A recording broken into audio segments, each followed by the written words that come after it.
Bonjour à tous, voici la vidéo d'une partie du GR34 située sur Dinard entre la plage de Port-Blanc et celle de Saint-Énogat.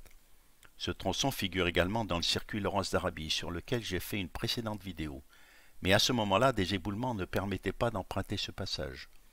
Aujourd'hui, d'importants travaux ont été réalisés pour assurer la sécurité des randonneurs et je vous propose donc une balade sur cette boucle de 4 km.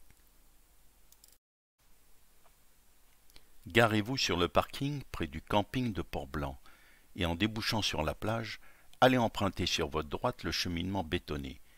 Il vous mènera au pied d'un escalier assez raide mais sans difficulté particulière.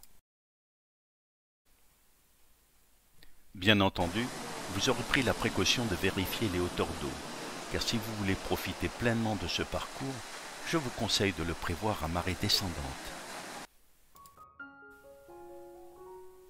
En haut de l'escalier, prenez le temps d'admirer le paysage, avec une vue sur la plage, sur Saint-Lunaire, et les multiples îlots et rochers, dont le fameux sous-marin qui jalonne cette baie de Saint-Malo.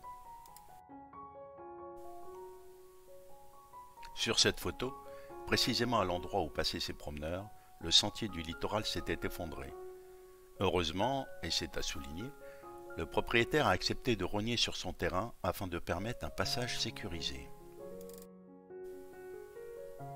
Depuis, la continuité du GR34 est assurée et l'on peut pleinement profiter de la promenade qui longe de belles petites criques, accessibles par des escaliers taillés dans la roche. En poursuivant votre balade, vous serez immanquablement attiré par le spectacle que vous offre la mer. Cependant, au détour du chemin, prenez le temps de recentrer votre attention sur la fameuse grotte de la Goule aux Fées des Frères Lumière.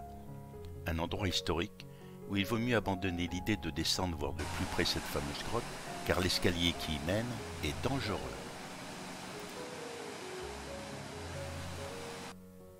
Passé le blocos, vous serez un court instant privé de la vue sur la mer, avant d'arriver à la Thalasso de Dinard, un ensemble remarquablement bien situé, au pied duquel vous pourrez peut-être apercevoir un cerf majestueux.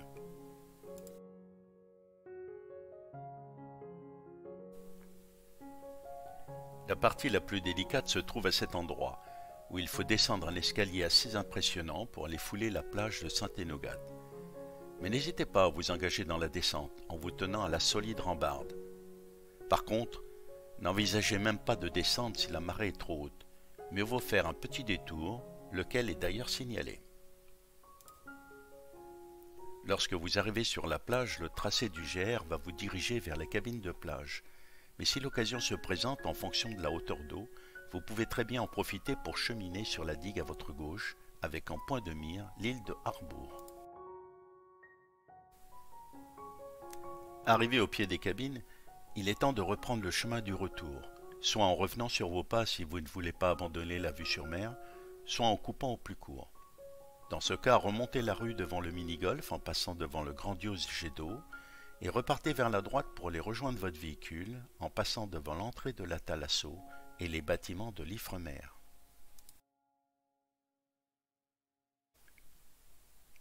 Voilà, j'espère vous avoir donné envie de découvrir ou de refaire ce petit parcours et au mois prochain pour une nouvelle balade de Daniel.